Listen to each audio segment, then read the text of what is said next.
¿Hasta ahí tienen alguna duda?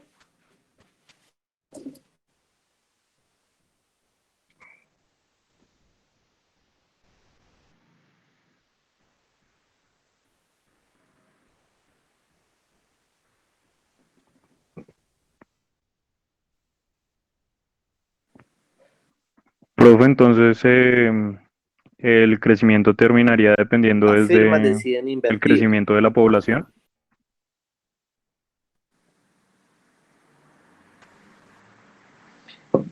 ¿Crecimiento de qué? El crecimiento de G terminaría dependiendo desde el crecimiento de la población. Es de mejor dicho, pues sí, entre más personas hay, o entre más crezca la tasa de crecimiento pues de la población, va a haber más ideas y por ende llegaríamos a un resultado contrario. Sí, señor. Esto tiene cara de que va a dar un poco distinto a lo de Solver. Miremos cómo dan los diagramas de fase. Entonces, incluso hagamos los diagramas de fase más fácil. Eso sin animaciones, acá. G punto sobre G. Y G punto sobre G para que sea justo la expresión de arriba. Entonces, gamma es positivo. No sabemos si mayor, menor que 1, lo que sea, pero es positivo porque, en principio, más trabajadores dedicados a la producción de ideas generan más ideas. N es positivo, entonces razonablemente es positivo. Hagámosla acá grande porque podemos meter los tres escenarios en uno solo. Entonces, no,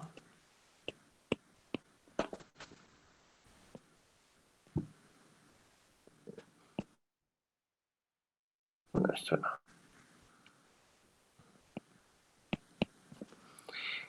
Entonces, miremos. ¿Qué pasa si teta es mayor que 1? Miren esta ecuación que estoy señalando en rojo. ¿Qué pasa si teta es mayor que 1? Entonces, mire que si teta es mayor que 1, Pendiente positiva. Profe, que no veo la presentación. ¿dime? ¿Pueden ver la presentación? Sí, profe. Sí, profe. Sí, profe. Sí, a veces lo que uno hace es desconectar y volver a conectar. Y de pronto vuelve y coge la señal. Entonces, la pendiente se vuelve positiva.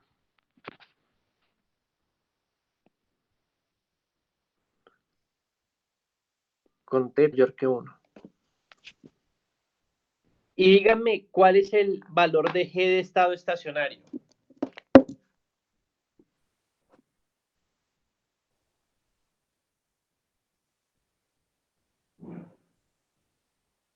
No sé, también cero, profe, también asumiríamos que, No, no sé. sigma n sobre rho menos uno. No, sería sigma n sobre 1 menos rho. Sigma N sobre 1 ρ. Pero, momento, ¿cómo va a ser? Eso les da negativo. Y miremos, si quieren, miremos este caso. Estamos parados acá, ¿no? ¿El crecimiento es positivo o negativo?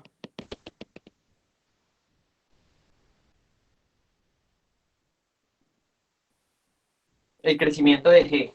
La imagen es positiva. Lo que quiere decir Positivo. Positivo. que se mueva a la derecha. Y así.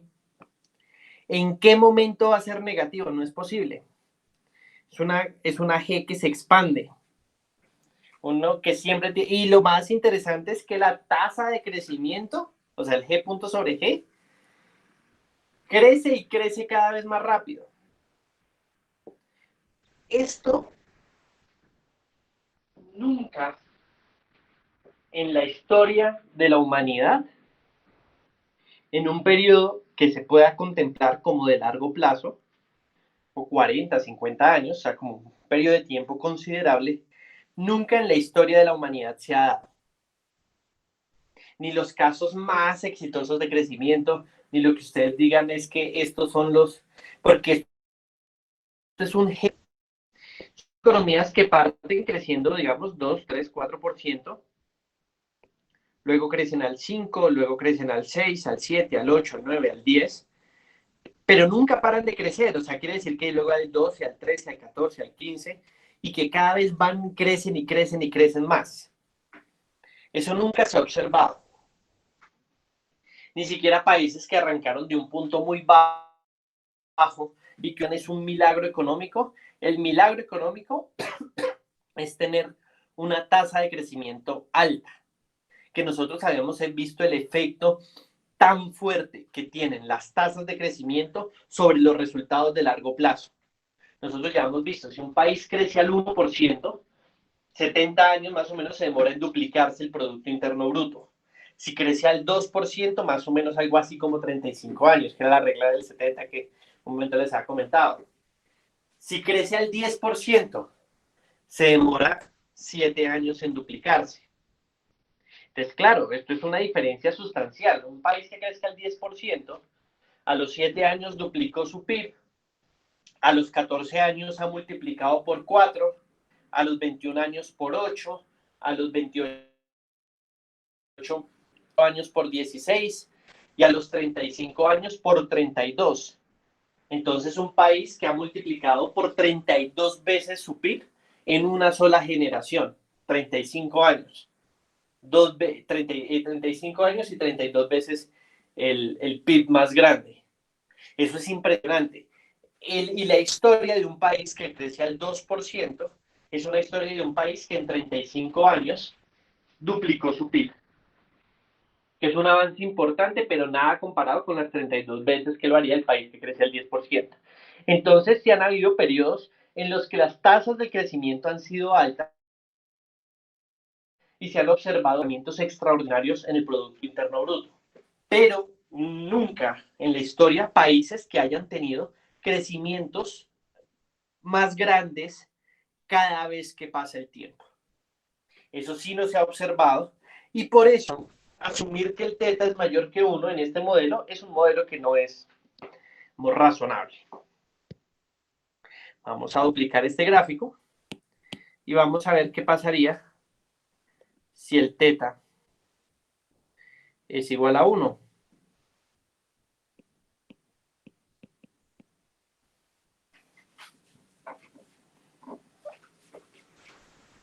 El gráfico es exactamente el mismo.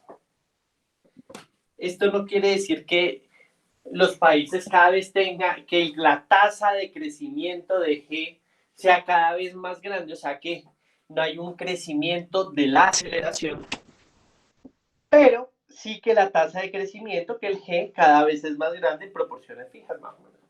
Entonces aquí lo que tendríamos es un G cada vez más grande, un G más grande en el tiempo, que nuevamente, como lo habíamos mencionado en el caso anterior, no sería aplicable. No sería aplicable. Y entonces aquí casi que no tendría sentido trabajar con los dos casos, ni empírico. Y es fácil de probar que nunca ha pasado eso. Que nunca los países han crecido, nunca han tenido un crecimiento creciente de manera sostenida en el tiempo. Durante un periodo determinado. Entonces, un periodo considerable. O sea, porque, por ejemplo, ustedes pueden decir, venga, cojamos a Colombia en el 99. Entonces decreció -4. El próximo año creció casi 0, un poquito más de 0. Luego creció un poco más. Luego subió al 3, 4%. Entonces uno dice, uy, aquí tenemos una trayectoria de cada vez un mayor. Por eso lo importante sean periodos largos de tiempo, para uno quitar los efectos de los ciclos económicos y quedarse con el componente estructural del crecimiento y ese comportamiento de largo plazo. Listo. Y acá tenemos el caso, pues no, en el que partimos de gamma n, pero tenemos una tasa de crecimiento, un teta menor que 1. Entonces, un teta menor que 1, teta menos 1 es negativo, por lo tanto, y esto tiene pendiente negativa.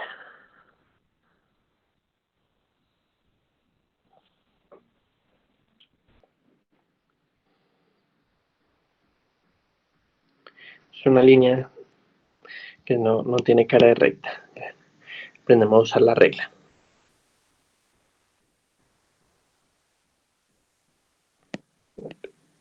No, creo que no. Y se borró todo. Porque era la regla con el borrador. Bueno. Un último intento y si no...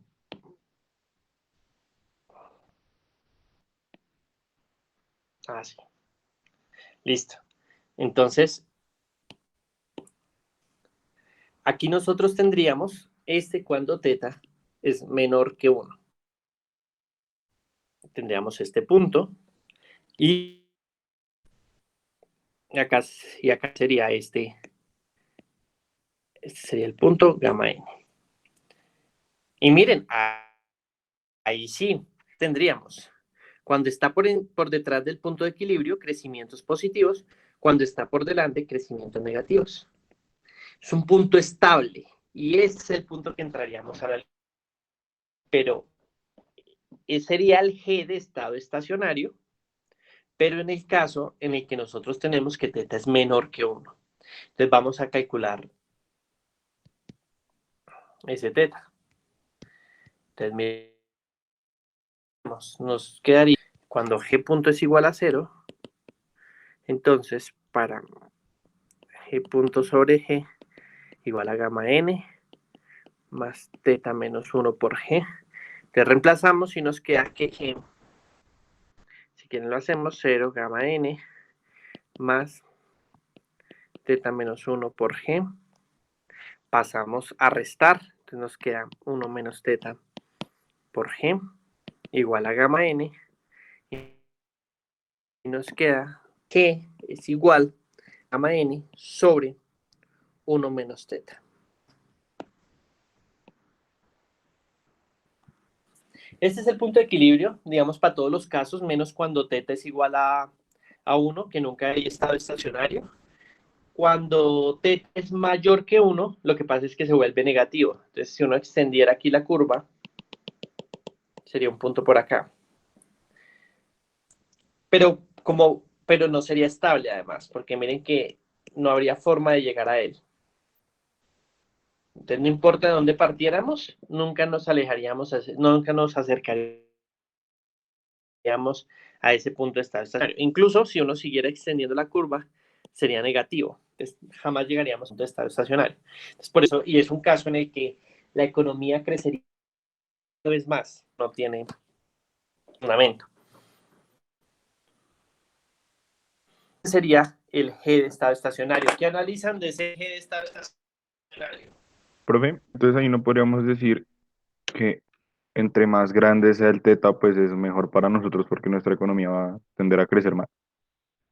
Claro, y eso desde la ecuación inicial, si el teta es más grande, quiere decir que las ideas sirven más para producir nuevas ideas, que se está aprovechando de mejor manera el stock de ideas. Entonces, sí, claro, un teta más grande lo que hace es aumentar el crecimiento económico. De hecho, podemos, hablando de esos tres parámetros,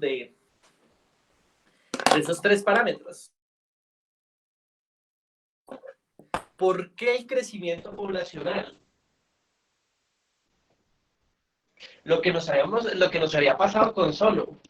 Si uno se hubiera quedado solamente con la parte exógena del crecimiento, hubiéramos dicho el crecimiento poblacional es malo, afecta el nivel de PIB per cápita, lo reduce. Si uno incorpora esta idea de Romer, en donde tener más personas significa que tengo no solo más personas para producir bienes y servicios, sino también personas para producir nuevas ideas. Tenemos ambas partes cubiertas. Y por lo tanto tendríamos un mayor nivel de G, gracias al mayor crecimiento de la población. Entonces, en últimas, lo que está pasando ahí es que si tenemos más población, más crecimiento poblacional, tenemos más personas dedicadas a la generación de ideas, y esas más personas dedicadas a la generación de ideas producen más ideas que son utilizadas en la producción de bienes y servicios, lo se hace de manera mucho más eficiente y por lo tanto el Producto Interno Bruto se expande a una tasa más alta. Entonces lo que tenemos del número de personas sobre la generación de ideas. El gamma, ¿qué es el gamma?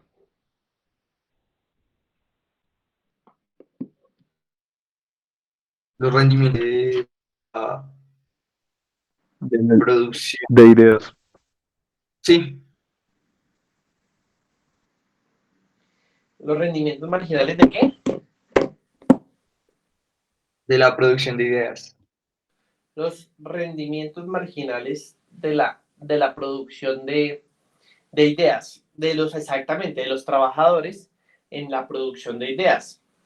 Entonces, si gamma es grande, asimismo quiere decir que los rendimientos marginales son menos decrecientes o pueden llegar a ser constantes o incluso ser crecientes, y quiere decir que la incorporación de nuevos trabajadores en la generación de ideas tiene un impacto muy positivo y por lo tanto en la producción de bienes y servicios. Profe, Señor. o sea que eso querría decir que si un digamos sabe esto, enfocaría como parte de su gasto público precisamente, no, o sea, no sé qué, o sea, pues usted siempre ha dicho que mover N es complicado y teta también me imagino que debe ser complicado, o sea, más complicado que mover gamma. Entonces, en ese sentido, entre las dos variables, pues yo me imagino que... De pronto puede haber algo para mover teta. Por ejemplo,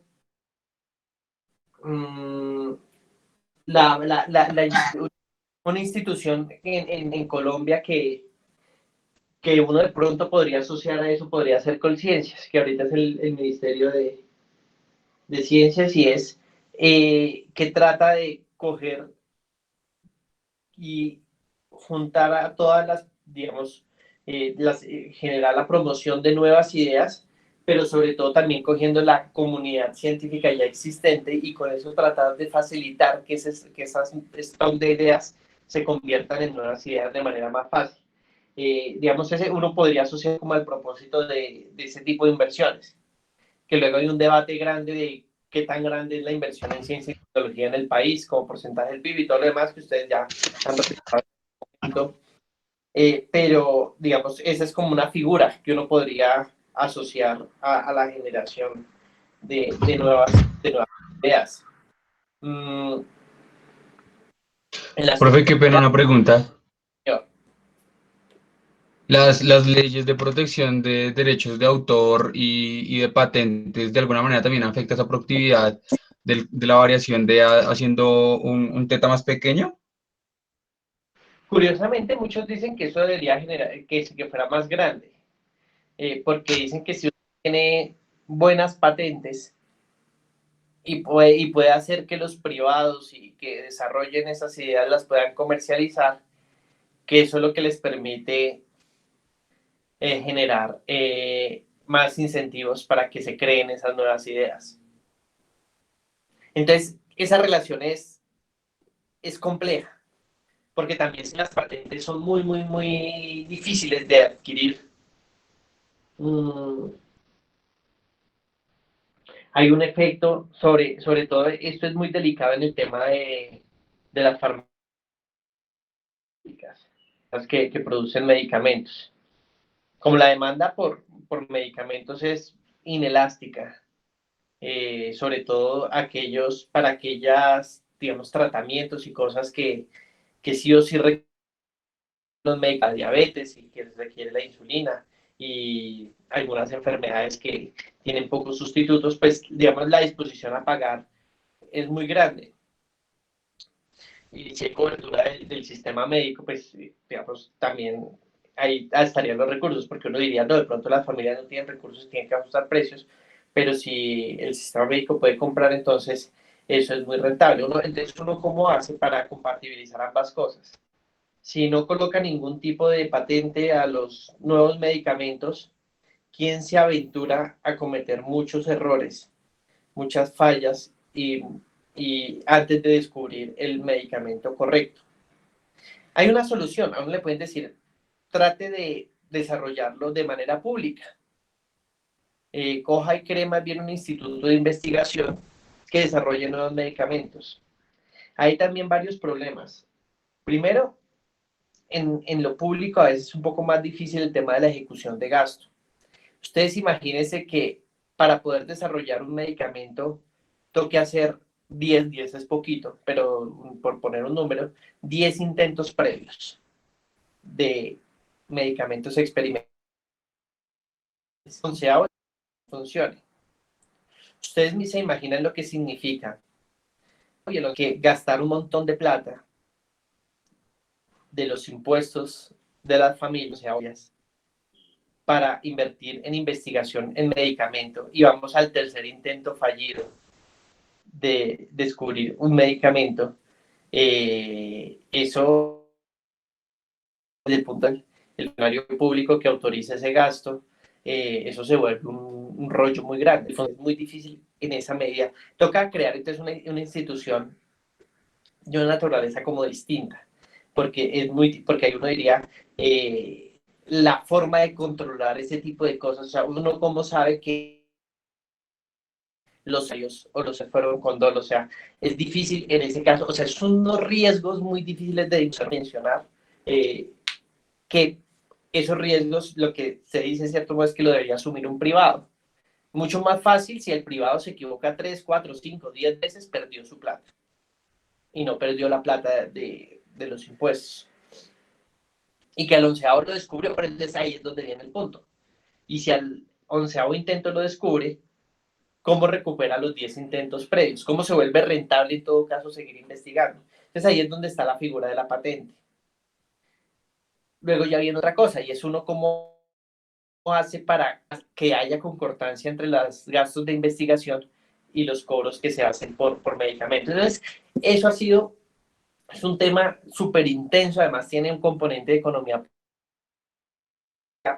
grande, y han llegado como algunas soluciones. Como que a una solución es un tiempo determinado, un 10 años, cobre lo que quiera por 10 años, o 20 años, cobre lo que quiera por 20 años. Y entonces lo que es en 20 años, ya todas las empresas podrán comercializar los medicamentos a precios un poquito por encima del costo marginal. Ya sería en un entorno relativamente competitivo. Pero no antes de los 20, no antes de los 20 años. Esa es una forma en la que se soluciona. Pero y en el entretanto, y durante esos 20 años, ¿qué pasa? Hay otras aproximaciones, una que tomó el ministro de Salud, que ahorita es rector de los Andes, Alejandro Gaviria, y era control de precios a los medicamentos, sobre todo cuando hay discrepancias entre países. Entonces, porque igual es que en Colombia, una parte del gasto viene de recursos públicos, digamos, para pagar esos medicamentos que son costosos. Entonces ahí viene otra parte que se vuelve compleja de la ecuación, y es que no son es parte de recursos públicos que estamos utilizando para la salud. Pero bueno, digamos que ese no es el tema principal. El tema central es que el uso de las patentes, en principio, debería facilitar la creación de nuevas ideas a partir de las ideas existentes, pero hay como una serie de complejidades asociadas a las patentes. El segundo tema también es que aquí nosotros, las nuevas ideas se están moviendo de un espacio a otro de manera automática. Esto ahorita puede tener un poco más de sentido, pero este modelo fue escrito en los 80. todavía no, pues no la estas clases así probablemente no se hubieran podido dar, todo lo demás, o sea, la capacidad de que las ideas se movieran de un lado para otro, muchos documentos en físico, la digitalización poco desarrollada. Mm, Imaginémonos lo siguiente, eh, para los que más o menos les gusta el fútbol. Imaginémonos que ustedes están en una escuela de fútbol y el entrenador tiene una intención genuina de hacer del equipo que está entrenando un muy buen equipo. En ese momento, lo que hubiera hecho es coger todo lo que aprendió durante su recorrido en la licenciatura, si estudió educación física o los cursos que hizo relacionados con el entrenamiento deportivo, todo lo demás, y aplicarlo para entrenar a las personas. Entonces, unas rutinas, unos procesos. Ver partidos de fútbol, analizarlos, hablar con otros entrenadores de la misma región para ir viendo cómo va cambiando los modelos tácticos, cómo evoluciona, ver partidos de fútbol para también ir analizando eso. Y eso es. Entonces, imaginémonos que en esa época, no sé, Guardiola, cualquiera, Mourinho, que sea, desarrollan unas tácticas específicas que pueden ser funcionales para ciertos tipos de equipos. También, ¿cómo es que se llama el que era del Dortmund y que ahorita es del Liverpool? Bueno, que también es un entrenador buenísimo. Y desarrollan unas tácticas especiales. En ese momento, hacer el análisis de las tácticas, el detalle y todo lo demás, trasladar esas ideas a la práctica, hubiera sido prácticamente imposible. Solamente uno viendo el partido y tratando de coger lo que encuentra en el partido y ya está. Ahorita uno encontrar bastantes herramientas, uno puede meterse a YouTube y empezar a analizar análisis de otros que saben más que uno, dar luces sobre cómo funciona el equipo, uno puede tener grabados los que le pueden partidos, analizar el segundo a segundo, tiene las explicaciones de cómo funciona en el proceso en el que uno puede adaptar esas nuevas ideas a la implementación de lo que uno está haciendo. En ese momento, esa restricción de ese traslado de ideas era mucho más grande. En este momento, eso sí se ha ido reduciendo, cómo se mueven las ideas. Pero hay un problema todavía, y es que no solamente necesitamos el medio de que las ideas se muevan rápido de un lado para otro, sino también el receptor. Que el receptor esté en la capacidad de coger esas ideas y aplicarlas de manera efectiva. Y en el caso, digamos, más ambicioso, pero también muy importante, de crear nuevas ideas. Y eso, ahí es donde una restricción que ustedes hablaron en algún momento, y es que va a ser muy importante esa restricción del capital humano. Aquí, ni el medio, que es el tubo por el que pasan las ideas, o sea, ni el receptor son una restricción. O sea, aquí estamos asumiendo que las ideas fluyen de manera libre y segundo, que las ideas son adoptadas de manera inmediata por los que están en el sector de producción de bienes y servicios. Entonces, y esas dos restricciones son importantes. Probablemente la de menos, cada vez uno tiene acceso más fácil a las ideas, cada vez tiene acceso a los documentos, pero todavía sigue siendo una importante la del receptor. Y es que se necesita igual personas con cierto nivel de capital humano para poder adquirir cierto tipo de ideas. Profe, yo tengo un comentario y una pregunta. Sí, señor. O sea, nosotros tenemos que gamma, no hay ninguna restricción sobre gamma, así que gamma podría ser mayor a 1. Eso lo que nos Sí. estaría diciendo es que los trabajadores que trabajan produciendo ideas tienen rendimientos marginales crecientes. Si los trabajadores que tienen rendimientos marginales crecientes, pues tienen unos mayores rendimientos marginales que los trabajadores que trabajan produciendo bienes y servicios, ¿cómo es esa decisión óptima entre ser un trabajador que produce ideas y un trabajador que produce bienes y servicios? ¿Cuál es la distribución óptima entre ambos? Hay una forma, que esa la vamos a ver la otra clase, y es cuánto aplica, cuál es el salario en cada uno de los sectores. Entonces aquí lo que nosotros hacemos es que L es constante porque ya se han equilibrado los salarios. Como si en estado estacionario ya ese ha sido determinado por los salarios de un sector y de otro. Entonces en la medida en que los salarios van creciendo en un sector, van yendo más trabajadores al sector, al irse inicialmente los trabajadores, pues van subiendo los salarios y en los salarios. Listo, profe. Gracias. Bueno, entonces este es un modelo, pero miren que ya endogenizamos el crecimiento económico. Hay una historia de por qué un país crece más que Qué otro. pena, profe, qué pena. Uh-huh. Entonces, por ejemplo, que unos trabajadores tengan rendimientos marginales crecientes y los otros decrecientes no influyen en la decisión, sino que esa decisión solo dependería del salario.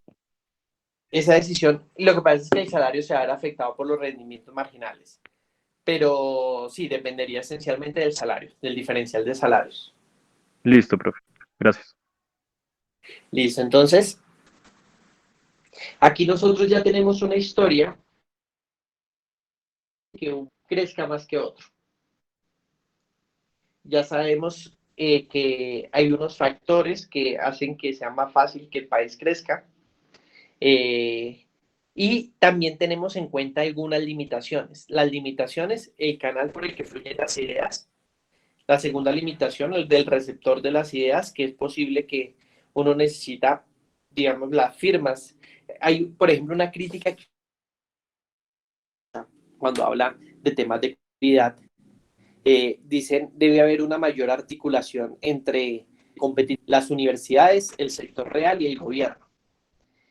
¿Por qué? Porque hay buenas ideas que se están dando en los centros académicos, por un lado, pero por el otro lado, las empresas a veces todavía tienen métodos de producción que no están alineados con lo que es más reciente en temas de ideas para cualquier sector productivo. Entonces dicen, mire que ahí hay una desconexión y hay una oportunidad grande en esas nuevas ideas, no solamente que se generan, sino que se adaptan y que se aprenden de manera rápida en los centros académicos, pero que no están siendo implementados en los centros productivos.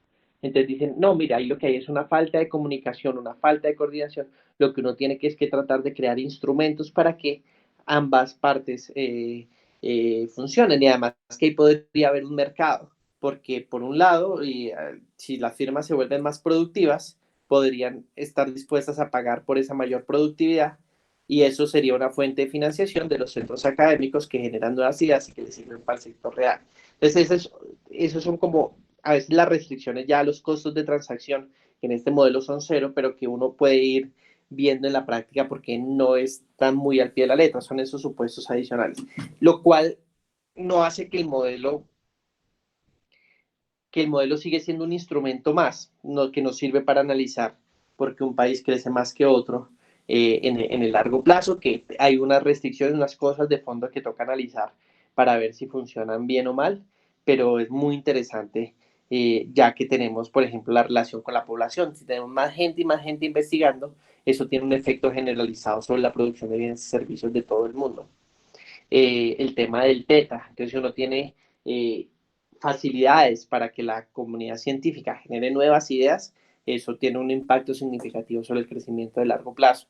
Y el gamma, que es los rendimientos marginales, que eso puede ser también un punto de capital humano que ustedes habían mencionado en algún momento. Bueno, entonces, ¿tienen alguna duda adicional?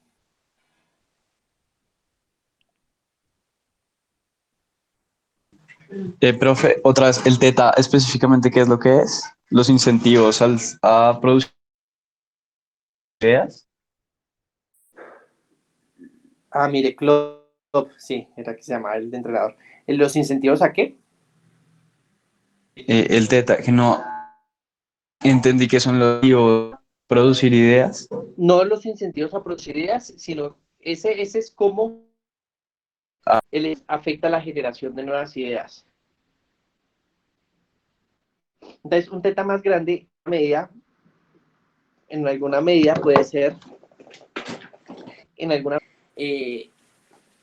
esas facilidades que uno tiene para que las nuevas ideas generen, para que las ideas, el stock de ideas generen nuevas ideas. Entonces, que era lo que hablábamos de uno puede asimilarlo como a algo como lo que hace Colciencias, ahorita el Ministerio de Ciencias, ¿no?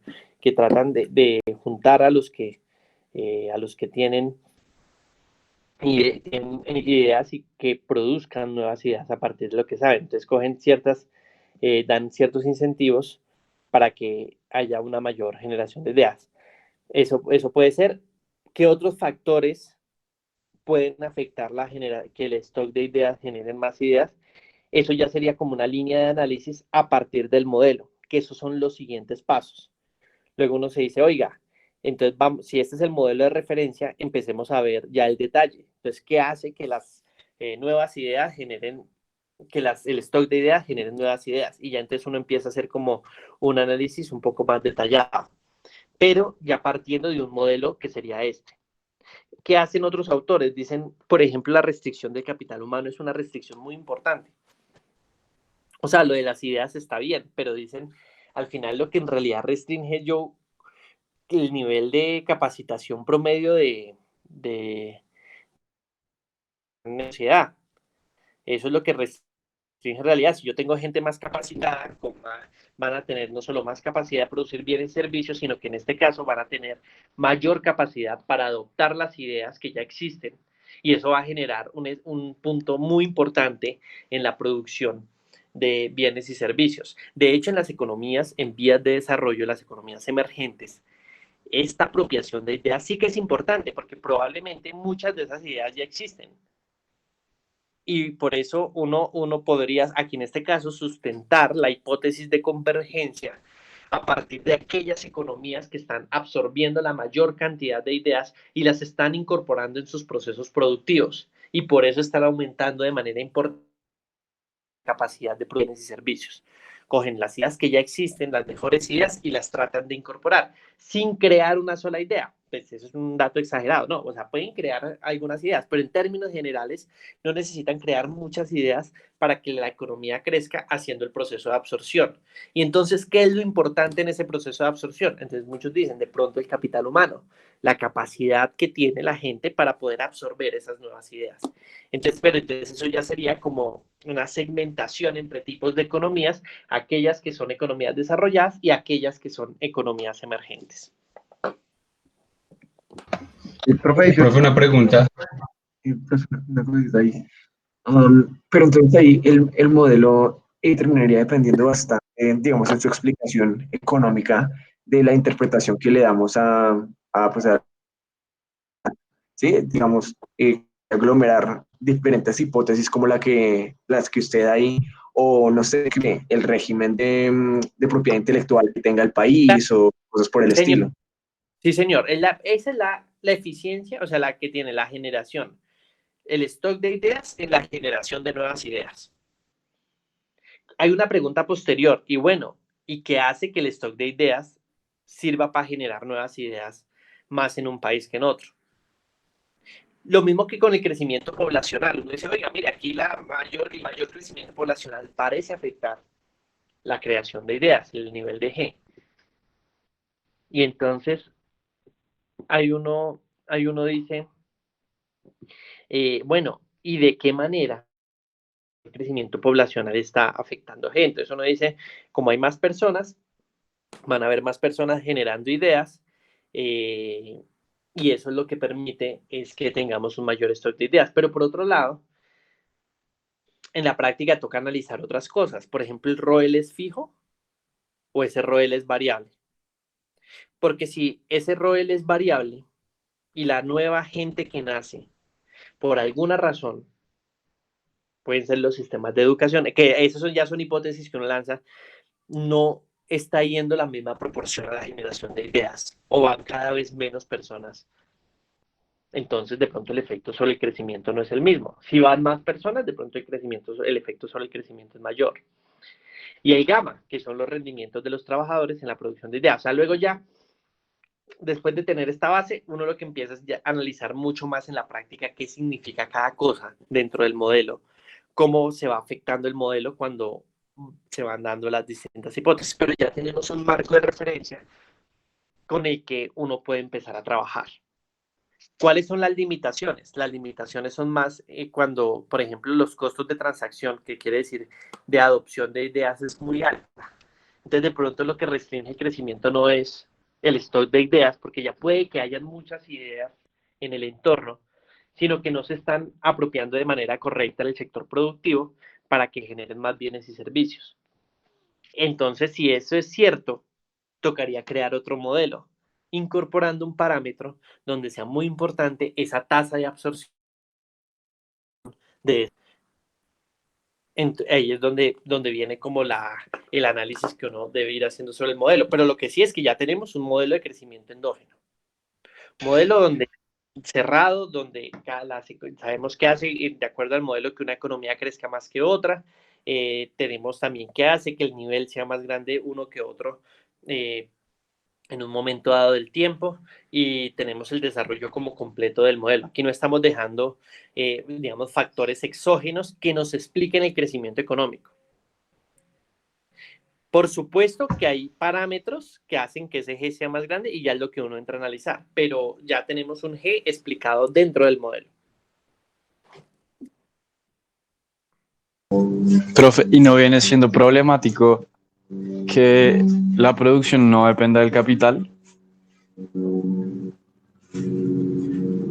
Que Sí, o sea, que porque en la función de producción que vimos ahí al principio no incluye el capital. ¿No es eso problemático cuando uno formula ese modelo?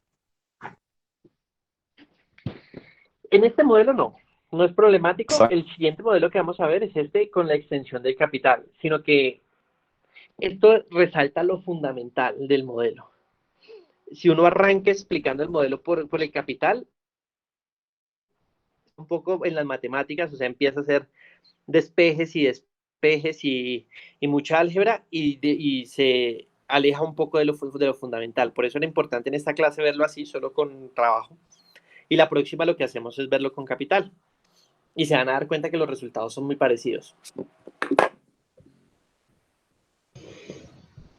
Ok, pero... Profe, una pregunta, ¿existe alguna tasa de depreciación de las ideas o algo como para cómo ponderar o tasar las ideas entre países? En el modelo no.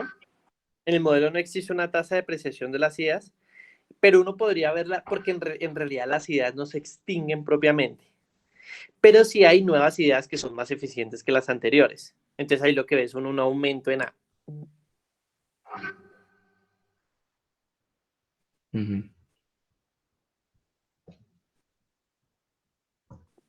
Bueno, entonces que estén ahí muy bien, me avisan cualquier cosa, yo estoy súper atento. Nosotros no tenemos, bueno, no tenemos un grupo de WhatsApp y creo que no lo creamos. Por si tienen dudas, ahí también irles contestando, eso sirve mucho. Eso además que hace que las ideas lleguen a todo el mundo. Y nos vemos este viernes. Listo, profe. Chao. Bueno, Gracias, profe. Muchas gracias. Gracias.